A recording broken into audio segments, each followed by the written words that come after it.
మొన్నటి పట్టభద్రుల ఎమ్మెల్సీ ఎన్నికల్లో ఇంచుమించు కేవలం 2000 పైచిలకు ఓట్లతో 6వ స్థానానికి పరిమితమై బీఆర్ఎస్ పెద్దల దృష్టిలో విశ్వసనీయతను కోల్పోయి తీవ్ర ఒత్తిడికి లోనైన కరీంనగర్ మాజీ మేయర్ రవీందర్ సింగ్ తిరిగి బీఆర్ఎస్ పార్టీలో బొనికి కోసం చేస్తున్న పాకులాటలో భాగంగా కూట్లో రాయి తీయలేనోడు ఏట్లో రాయి తీసిన మాదిరిగా ఉన్నట్టుండి ఎంఐఎం పార్టీపై కంటగింపు తనంతో తను అధినేత అసదుద్దీన్ ఓవైసీ పై బారిస్టర్ అసదుద్దీన్ ఓవైసీపై అవాకులు చవాకులు పేల్చడం సిగ్గుచేటని ఎంఐఎం పార్టీ సీనియర్ నాయకులు అన్నేవల్ల సురేష్ తాండ్ర శంకర్ బాబు ఎండీ సాజిద్ అన్నారు. ఈరోజు ఎంఐఎం పార్టీ కార్యాలయంలో ఏర్పాటు చేసిన విలేకరుల సమావేశంలో ఎంఐఎం నేత సురేష్ మాజీ మేయర్ రవీందర్ సింగ్ పై తీవ్ర స్థాయిలో ధ్వజమెత్తారు.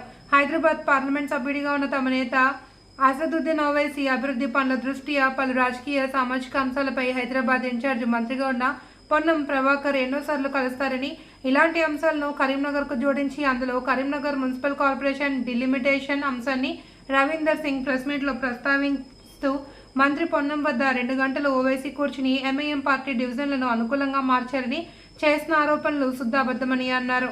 దృష్ట్యా 2018-23 అసెంబ్లీ ఎన్నికల్లో టీఆర్ఎస్ పార్టీలో కొనసాగుతూ ప్రస్తుతం ఎమ్మెల్యే గంగుల కమలాకర్ను 2 సార్లు ఓడించారని, బీఆర్ఎస్ పార్టీ రవీందర్ సింగ్ ను మేయర్ చేస్తే కోట్లాది రూపాయలు గడించి తాను ధనవంతుడిగా మారాడు తప్ప రవీందర్ సింగ్ తో బీఆర్ఎస్ పార్టీకి జరిగిన లాభం శూన్యమన్నారు.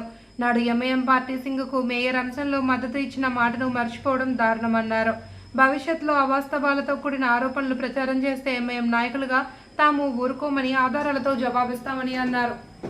ఎక్కడ కూడా మేము ఎవరితో కలలేదు. పార్టీ మాకు ఎక్కడ డివిజన్స్ ఎలా ఉన్నా కూడా మేము పోటీ చేయడానికి రెడీగా ఉన్నాము. మాకు అనుకూలంగా చేయాలనుకుంటే మరి మేమేం చేస్తాం? మరి మున్సిపల్ కార్పొరేషన్ కమిషనర్ మేడం గారు ఎందుకున్నారు, కలెక్టర్ గారు ఎందుకున్నారు, సిడిఎంఏ గారు చీఫ్ డైరెక్టర్ వాళ్ళు ఎందుకున్నారు, వాళ్ళంతా ఎంప్లాయీస్ ఎందుకున్నారు? వాళ్ళు పెట్టినట్టు అనుకూలంగానే మేము పోటీ చేస్తాం. కానీ మాకు అనుకూలంగా చేసుకుంటే మరి ఈ వ్యవస్థ ఎందుకు ఇదంతా? ఖబర్దార్ రవీంద్ర సింగ్ గారు, ఏదైనా కానీ రుజువుతో మీరు ముందుకు రండి. ఏదైనా మీరు ఫొటోస్ కానీ వీడియోస్ కానీ క్లిప్పింగ్స్ ముందు పెట్టండి. ముందు ప్రశంసించినాకనే మీరు ప్రెస్ మీట్ పెట్టాలి. మా అసదుద్దీన్ గారు పొన్నమ్మర్ గారు కలవలేదు. మాకు అనుకూలంగా డివిజన్స్ కూడా మేము చేయలేదు. గవర్నమెంట్ ఎక్కడ డిక్లేర్ చేస్తే అక్కడ మేము పోటీ చేస్తాం. కరీంనగర్లో ఎంఐఎం పార్టీ ఒక బ్రాండ్ ఉంది. మేము ఎక్కడ పోటీ చేసినా మేము గెలుస్తాం. ఏ గల్లీలో చూసినా కానీ, కరీంనగర్లో చూసినా కానీ ఎంఐఎం పార్టీ అంటే ఒక వర్కింగ్ పార్టీ. ఎక్కడ పని జరగాలో అంటే ఎంఐఎం కన్సల్ట్ చేస్తాయి. ఎంఐఎం అంటేనే పని అంటేనే ఎంఐఎం. కానీ మీరు ఇక్కడ చూసుకుంటే 2014లో మీరు ఎంఐఆర్గా కరీంనగర్కి వచ్చేసారు. కానీ మీరు ఏం అభివృద్ధి చేశారు మీరు చెప్పాలి. అది అభివృద్ధి మర్చిపోయి ఎప్పుడు మీద ఎంఐఎం మీద దూషించడం సరికాదు. మీరు గతంలో చూసుకుంటే గంగుల కమలాకర్ కానీ ఓడించడానికి 2 సార్లు మీరు ప్రయత్నించారు. అది మీకు తెలియదా? మరి కరీంనగర్ స్మార్ట్ సిటీ 2016లో గౌరవనీయుల కేసీఆర్ గారు మిమ్మల్ని గుర్తించి కరీంనగర్కి ఒక అదర్ రిలీజన్, ఒక సిక్కు రిలీజన్ తీసుకొచ్చి కరీంనగర్ మేయర్గా చేశారు కేసీఆర్ గారు. మరి కేసీఆర్ గారికి మీరు వెన్నుపోటు పొడిచారు. అతన్ని అగెన్స్ట్గా ఎమ్మెల్సీగా పోటీ చేసి ఓట్లు చీల్చలేదా? మొన్న చూసుకుంటే ఎమ్మెల్సీలో మీరు ఎక్కడ పోటీ చేశారు కానీ ఎక్కడ మీ స్థాయి ఎక్కడో స్థాయి దిగజారిపోయింది. ఇక్కడ చూసుకుంటే ప్రజలు అంటుర్రు అసలు కరీంనగర్లో రవీంద్ర సింగ్ గారు, మన మాజీ రవీంద్ర సింగ్ గారు అసలు ఏ పార్టో మాకే తెలుసలేదు. అసలు అతనికే తెలియదు అతను ఏ పార్టీలో ఉన్నాడని. ఒక టీఆర్ఎస్లో ఈసారి బీఫామ్ వస్తుందో లేదో అతనికి తెలియదు. బీఫామ్ కోసం టీఆర్ఎస్లో ఒక వ్యక్తిగతంగా ఎదగనికనే మా మీద విమర్శన చేస్తున్నారు. కానీ మీరు అలా కాదు. మీరు ఏం అభివృద్ధి చేశారో అది చెప్పండి. ఇక్కడ మేము చెప్పుకుంటే మీకు ఎన్నో ఉన్నాయి మీ ఫెయిల్యూర్ స్టోరీస్. కరీంనగర్ చూసుకుంటే స్మార్ట్ సిటీ అప్పుడు శాంక్షన్ అయినప్పుడు 2016లో స్మార్ట్ సిటీ కరీంనగర్ డిక్లేర్ అయింది. జాతీయ జెండా సాక్షిగా మా ఆధారాలు ఉన్నాయి. మీరు ఏమేమి ఫెయిల్యూర్ చేశారు కరీంనగర్లో. ఇక్కడ చూసుకుంటే అభివృద్ధికి మీరే వెనుకబడిరు కాకుండా అభివృద్ధి చేయకుండా. టవర్ సర్కిల్లో మొన్న అభివృద్ధి చేశారు. ఏం అభివృద్ధి చేశారు? సరిగా లేదు. ఎక్కడ చూసినా లీకులు, ఎక్కడ చూసినా రోడ్డు అంతా అవస్థలు, కింది మీద రోడ్లు, ప్యాచ్ వర్క్లు. ఇక్కడ మోరీలు కూడా చిన్న వర్షం పడితే చాలు కలెక్టరేట్ గారు మొత్తం మోరీ అంతా నిండిపోవడం. కానీ చిన్న వర్షం పడితే చాలు సివిల్ హాస్పిటల్ ఏరియా మొత్తం నిండిపోవడం. ఎక్కడుంది మీ అభివృద్ధి? అది చెప్పండి. మీరు అన్నారు కదా ₹1 అంతిమయాత్ర అని. ఎక్కడేసి అంతిమయాత్ర?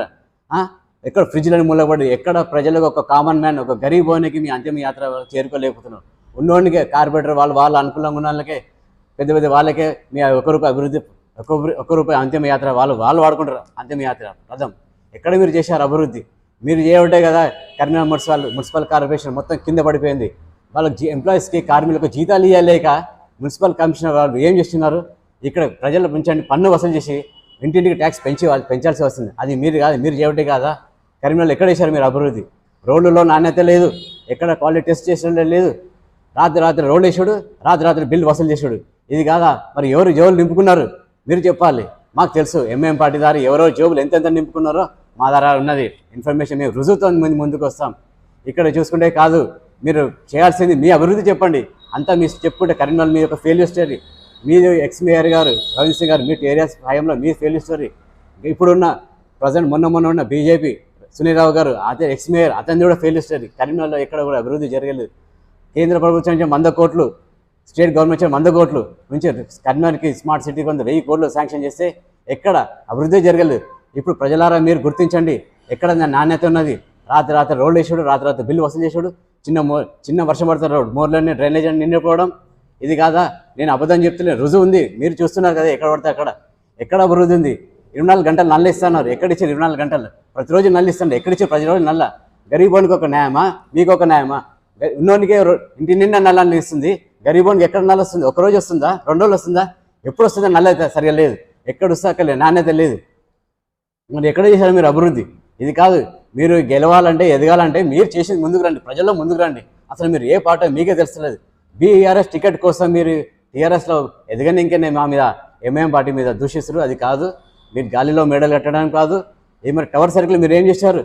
టవర్ సర్కిల్లో సెట్ బ్యాక్ లేకుండా ఒక స్వీట్ హౌస్ ఎలా మీరు పర్మిషన్ ఇచ్చారు? మరి ఎవరు జేబులు నింపిరు తెలియదా మీకు? ప్రజలారా ఇక్కడ మీరు గుర్తించండి. కరీంనగర్లో చూసుకుంటే ఎంఐఎం